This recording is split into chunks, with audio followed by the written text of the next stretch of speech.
Halo teman-teman Ngompolos. Pasti udah banyak yang nunggu nih. Pak Om Benggawan bercerita tentang situasi kondisi Pak Jokowi. Pengen krungu sing pertama ini. Gimana ini kabar Pak Jokowi toh? Nah, Sabtu malam hingga hari Minggu kondisi Pak Jokowi itu terutama di wajahnya viral lagi. Gitu. Apa yang kasat mata tidak tampak membaik, kenyataannya bertambah parah. Dari apa yang saya kupas kemarin itu masih wajahnya baru kepu-kepu. Ya. Pertama baru flek, lalu kepu-kepu. Lah ini tambah parah lagi. Lu gak nyangka loh sebagai bekas petinggi negeri. Ternyata ya masih manusia juga. Tak kuasa dengan apa yang sudah digariskan oleh Yang Maha Kuasa.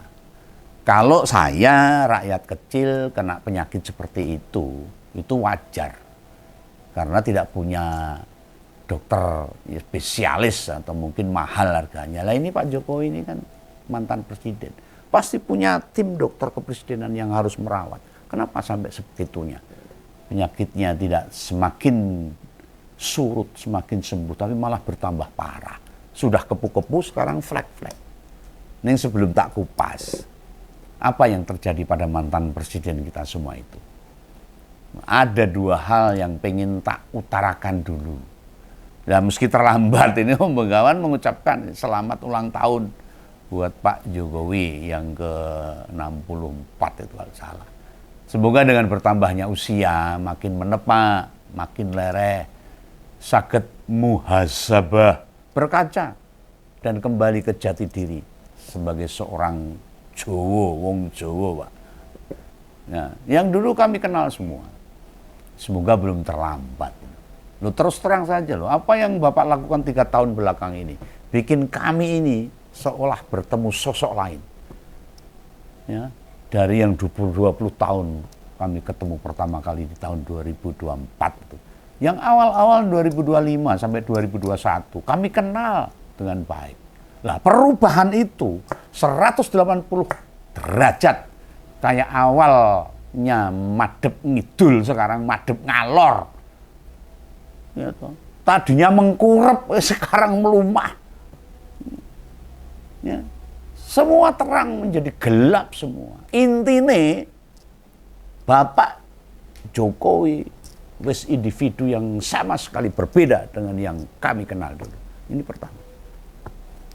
Yang kedua, Om Benggawan mau mengucapkan selamat juga pada adik kita itu, Veda Ega Pratama yang juara 1 podium utama pada race 1 dan 2. Nah, rookie Red Bull Champion Sabtu dan Minggu. Balapan di sirkuit Mugello Italia itu dimenangkan pembalap usia 16 tahun. Hebat. Itu kelahiran Gunung Kidul loh padahal. Gunung Kidul yang dulu banyunya angel, mampu bikin keok pembalap-pembalap Eropa. Wes pokoknya kandidat pembalap MotoGP masa depan Indonesia. Ya, semoga saja ini hebat. Nah, kita langsung ngebahas baik apa yang sesungguhnya terjadi. Apa yang dialami sama Jokowi. Gak jauh sama yang diulas Om Benggawan Rabu lalu tuh. Serta 3 minggu yang sebelumnya tuh. Kalau yang dialami Pak Jokowi prediksinya kan memang bukan alergi. Bukan. Monggo yang belum nyimak, diputar saja itu. Aku ngomong piye, Om Benggawan gak mengupas seperti apa. Mengapa tak simbolkan bukan alergi yang dialami oleh Jokowi itu. Apalagi disebut alergi kulit akibat taksiah meninggalnya Paus di Vatikan. Pulang dari Italia, bukan. Menurut saya loh, meskipun saya bukan seorang medis gitu. Ini wis gak masuk akal belas kok. Sekarang malah terasa sangat menghina akal sehat kita. Nek dikatakan itu alergi kulit, mengapa menghina akal sehat wong waras? Coba, mosok ning Vatikan wis ket dek kapan itu udah berminggu-minggu tekan saiki kok ra mari-mari. Lah itu menteri kesehatannya atau dokter kepresidenan ngapain itu? Malah tambah parah. Itu yang pertama. Berarti bukan alergi dari Italia. Yang kedua, Jokowi itu ke Vatikan orang belayang loh. Orang healing loh, nggak piknik. Dia datang mewakili negara dan bangsa guna menghormati meninggal tokoh terhormat, tokoh agama di tingkat dunia. Pasti dia dari pesawat dijemput masuk hotel bersih, higienis. Masa kena virus. Dan yang meninggal itu orang suci loh. Loh kok bisa-bisanya Pak Jokowi kena sakit kulit pulang dari Italia, pulang melayat. Lah kok nyalah nih perjalanan ke Vatikan itu kan bahaya itu. Biar pas jadi presiden, tekan Didi ya buktinya nggak masalah. Kenapa sekarang kulitnya baru alergi? Jelas ini nggak ada hubungannya. Alasannya tidak cocok cuaca Eropa. Balik meneh. Seolah-olah menyalahkan presiden yang menugaskan. Ngerti orang tahan dingin ya, kirim nang Eropa kademen loro. Mungkin ada orang yang jadi kepikiran tuh, emang ngapain di sana itu? Pulang layat terus kena sakit kulit yang makin parah dan sekarang semakin parah. Pertanyaan pentingnya itu, tambah parah akibat alibi ke Vatikan atau sebetulnya ada kegiatan di sana yang dia tutupi? Aku takon loh ini, saya bukan nuduh loh. Jangan-jangan ada sesuatu yang dilakoni di sana. Ini nggak nuduh. Kenapa sampai kena virus membawa penyakit ke Indonesia? Buktinya Pak Wamen Keuangan, Pak Menteri HAM, para ajudan nggak mengalami apa yang dialami Jokowi kok. Ya, ini mumpung takon rambayar, kan boleh kan? Boleh. Dan hingga Sabtu waktu ultah kemarin itu, kok ya masih saja yang menjelaskan tentang kondisi kulit Pak Jokowi itu kok ajudannya, Kompol Sarip. Ngopo kok duduk dokter kepresidenan? Kalau dokter kepresidenan kan dia sudah mendiagnosa dulu, baru diutarakan permasalahannya, kondisinya. Kenapa bukan Bu Iriana atau anggota keluarga yang lain yang lebih paham? Mas Syarif nambahi, alergi itu menimbulkan peradangan katanya. Meskipun menimbulkan perubahan secara visual, maksudnya nek disawang. Aku ketok parah. Tapi katanya nggak ada masalah. Fisiknya masih oke. Piye to iki? Lo penyakit kok ngudulanan, penyakit kok nggak jujur. Ini bahaya, ini masalah fisik loh. Jenengan ini memang punya latar belakang kesehatan Mas Syarif. Bisa bilang begitu. Sudah didiagnosa itu penyakitnya Pak Jokowi. Sudah ada keterangan dari dokter atau spesialis kulit atau apalah. Kan ya enggak. Sing percaya penuturan ajudan ya sopo. Begawan susah untuk percaya. Masa mantan presiden karena alergi lebih dari sebulan ramari malah tambah meradang itu genah ramasuk akal bos. Ramasuk bos. Mbok peksa kayak apapun angel tak terima penjelasanmu itu. Ajudannya Pak Jokowi, Mas Syarif itu. Lah mbok sudah terbuka saja. Sakjane kenapa sih? Gak usah merasa malu. Wong wis dibahas nang ngendi tentang kondisinya Pak Jokowi ini. Termasuk Begawan. Dari dulu katanya kena virus flek-flek. Lalu kepu-kepu wajahnya. Lalu sekarang lebih parah lagi. Soalnya gini, pas do gembruduk Sabtu merayakan ulang tahun Pak Jokowi itu, ada teman-teman saya juga ke sana tuh. Di depan rumahnya Pak Jokowi kayak tidak punya mental gitu. Sehingga dia itu hanya muncul sebentar. Sampai nggak melewati regol rumah, pintu rumah. Mau nyawang terus masuk lagi. Padahal tiwas warga yang hadir tuh bengak-bengok. Luar biasa, luar biasa. Biasa di luar. Aku gak mudeng itu maksudnya apa itu luar biasa itu yang diteriakkan oleh masyarakat itu. Apa luar biasa penyakitnya? Apa luar biasa iya gue mau? Apa luar biasa syahwat kekuasaannya? Apa gimana ini? Tinimbang pada berteriak luar biasa, lebih abdol hening berdoa. Harusnya kan gitu masyarakat. Sudah tahu Pak Jokowi kondisinya sakit seperti itu malah diteriakin luar biasa. Piye toh? Ya ikut merasakan yang ada dalam batin keluarga Pak Jokowi. Peradangan parah gitu itu. Bercak-bercak putih tambah terlihat. Betul itu saya tuh grantes. Mesake kayaknya ini. Sebagai orang sama-sama orang Jawa, Jawa Tengah lagi. Apa di Indonesia itu belum ada dokter spesialis kulit yang bisa menangani alergi kayak yang dialami Pak Jokowi? Apa sakitnya itu berat banget atau belum ada obatnya? Atau memang ditahan-tahan?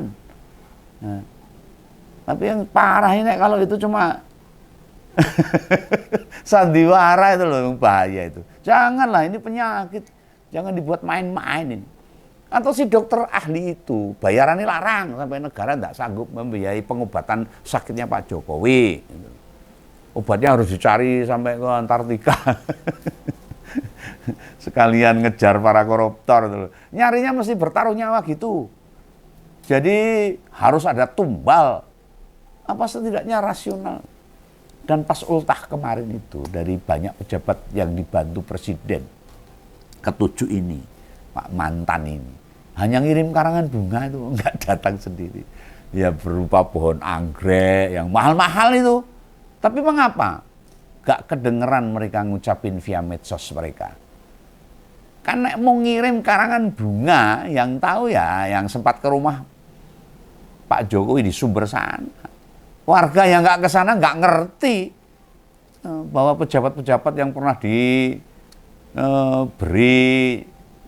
peluang jabatan sama Jokowi itu ngucapin selamat ulang tahun melalui bunga-bunga itu. Sementara tentang penyakit tadi, menurut Dokter Tifa, Pak Jokowi itu terkena autoimun agresif gitu loh. Mendengar nama penyakitnya itu ngeri banget. Ngeri rasanya itu. Semoga sih tidak. Om Bengawan sempat kebaca beberapa informasi, nyari referensi. Ya buat bahan konten nanti kalau ditanya-tanya itu. Dari berbagai analisis yang tak baca. Kayaknya sih bukan autoimun agresif, bukan. Pak Jokowi itu kemungkinan besar loh terkena vitiligo. Tahu vitiligo itu saya baca itu. Vitiligo itu semacam penyakit yang membuat warna kulit memudar. Biasanya warnanya memutih kayak albino itu. Jadi memang dalam tubuhnya itu wis gak bisa menghasilkan pigmen atau warna kulit. Pada awalnya itu semacam bercak-bercak, melentong-melentong. Lah secara fisik kayak panu, ini dudu panu. Tetapi anehnya kok mukanya kepu-kepu. Kepu-kepu itu abuh itu. Saya malah jadi teringat tuh waktu Pak Soekarno presiden pertama itu mau meninggal, itu kan kepu-kepu itu loh. Saya malah teringat itu. Vitiligo ini memang muncul atau kerap terjadi pada orang dewasa dan rata-rata menimpa ya 0,5 hingga 1% manusia. Mayoritas itu makin menyebar bahkan di beberapa orang. Jadi merata hingga sampai kelihatan putih. Yaitu kayak bule yang saya katakan tadi. Kayak bule, kayak kulitnya putih. Ada yang persebarannya cepat, ada yang lambat. Hanya buat sembuh, balik kayak semula itu kemungkinan kecil. Alias tidak bisa diobati. Kenapa vitiligo muncul? Salah satunya itu beban pikiran. Pikirannya abot itu loh. Sehingga terjadi perubahan fisik. Bahasa medisnya itu stres. Itu mengakibatkan orang kena vitiligo. Nah, ini cuma saya memaparkan aja loh, bukan menuduh itu loh. Hubungan-hubungannya. Kan kita gumun toh. Kurang apa hidupnya Jokowi itu dan keluarganya? Masa iso stres? Dan yang dialami Pak Jokowi ini kayaknya bikin ngedrop dirinya itu. Terbukti mesti pada Sabtu banyak yang merayakan ulang tahunnya. Dia gak ikut berpaur. Tumpengan dan tasakuran menikmati hidangan. Dengan warga enggak. Mau delongok dilu. Lihat dilu gitu loh. Nyanyi selamat ulang tahun, didoakan lalu masuk rumah kembali. Ya tetap kayak dipaksakan aja. Loh, pas Pampres yang berjaga, kelihatannya ketat banget. Takut ada yang nyelonong nyalami itu. Buat ngobati kekecewaan warga yang ke situ. Didatangkanlah Jokowi KW. Ya mungkin gue tombol cilik biar gak terlalu kecewa. Minimal bisa foto-foto sama Jokowi KW ini. Dia datang sejak pagi, sejak masih sepi, belum ada orang di depan rumah tuh. Nah, Pak Jokowi tiruan itu semua batik anak, sempat ganti hem putih dengan lengan panjang. Nah, soal vitiligo tadi, memang ada yang bisa pulih, ada. Neng itu jarang banget dialami sama penderita yang mengalami vitiligo tadi. Jadi bukan panu loh ya, bukan. Nek panu diobati ndang mari, terus nganggo jahe mari itu. Nek vitiligo paling hanya bisa dikendalikan, alias persebarannya nggak cepat. Awal kemunculan vitiligo memang di bagian wajah. Kalau raut mukanya Pak Jokowi terlihat mungur-mungur, kayak bengkak, bisa jadi itu efek pengobatannya. Ya mungkin sudah diobati. Itu tuh analisa Begawan loh. Muka-muka ini benar. Artinya secara fisik itu sehat. Namun yang tampak dari nyawangnya atau penglihatannya, ya memperhatikan dia, ya gak tega rasanya kalau melihat wajahnya Pak Jokowi. Sehingga pas Sabtu itu nggak ada pernyataan apapun yang disampaikan oleh Jokowi. Nanti nek bicara sama wartawan jadi nyorot ngeklus wajahnya Pak Jokowi, dan Begawan meminta keikhlasan Kompolres buat mendoakan ya. Saya minta dengan sangat. Ya apapun kita mendoakan tidak ada jeleknya supaya lekas membaiklah.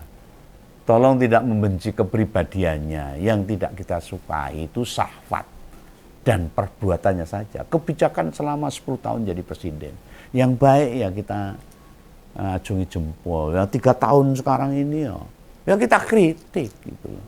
Merusak demokrasi, ngacak-acak konstitusi, itu yang kita kritik, itu yang kita benci, jangan orangnya. Lo mau bagaimanapun, dia pernah jadi presiden 2 periode, bagian sejarah bangsa ini. Apa Om Begawan merasa bahagia, bergembira ria, tepuk tangan, jingkrak-jingkrak, terus joget-joget dengan semua ini. Ketika Pak Jokowi kena sakit seperti ini, oh sorry, saya prihatin. Tidak sama sekali saya merasa bahagia ketika Jokowi yang saat ini saya kritik mengalami sakit fisiknya. Mungkin ya sakit fisikisnya juga. Semoga manusia yang beriman, kita patut mendoakan. Ya. Musibah yang sedang menimpa orang untuk bisa segera berakhir. Dan kita mesti bisa mengambil hikmahnya. Apa yang terjadi. Jangan-jangan juga terjadi pada kita. Nek ngono piye. Lah ujian makhluk Tuhan ini beragam. Dan saat kita tidak mengalaminya harus jadi bahan introspeksi buat kita. Sing jelas sejak Om Begawan pertama ngonten sampai sekarang nggak pernah ada tuduhan, apalagi makian pada elit-elit politik sing tak gedingi. Menghina orang lain itu bentuk kegagalan kita kok dalam beragama, menjalani kehidupan sosial. Soal apakah Om Begawan mendoakan di tiap ibadah atas apa yang dialami Pak Jokowi, biar jadi rahasianya Om Begawan aja sama Tuhan. Bukan jadi bahan konten. Waduh, ayo konten ke malah rak ditompo. Malah ini sing gawe konten ngawur barang loh itu. Perkara yang terjadi sama Pak Jokowi itu disebut-sebut bila bakal enggak ada. Nek ku yo ora genah itu. Dan semua makhluk hidup pasti akan kembali ke Sang Pencipta, termasuk Om Begawan juga. Lah apa kita mau urip dhewe ning donya ora ning tunggale ya ora. Semua yang sudah ditakdirkan untuk kembali ya kembali. Jangan dikira Jokowi dan anak menantunya termasuk sang cucu gak berat dengan kondisi orang terdekat mereka. Ya, kita jauhilah sifat membenci pada individu atas cobaan yang mereka alami. Sebab setiap manusia terlahir suci dan mulia. Yang bikin dia jadi gak bener itu murni kerjaan. Nyalah ke setan meneh ini. Mengkambing kita kan iblis lagi. Ya memang diizinkan Tuhan buat menggoda manusia. Boleh konco yang neraka sana. Dengan beberapa yang bisa kita tangkap pada hari Sabtu kemarin itu, semoga ada dampak buat negara ini bagi seluruh simpatisan kader pendukung yang berseberangan sama dirinya, sama Jokowi. Fokus saja pada tindakan yang membuat negara itu bobrok. Om Begawan yakin banget, Bu Mega, Mbak Mega pasti grantes. Perasaan sedih seperti Om Begawan juga. Prihatin dengan fisik Pak Jokowi. Wong diunek-unek ke dihina, dicaci maki. Saat Pak Jokowi masih presiden saja, Bu Mega nangis loh. Gimana beliau ngerti pemberitaan yang dialami Jokowi saat ini? Demikian sama Mas Hasto yang sedang menjalani proses pengadilan.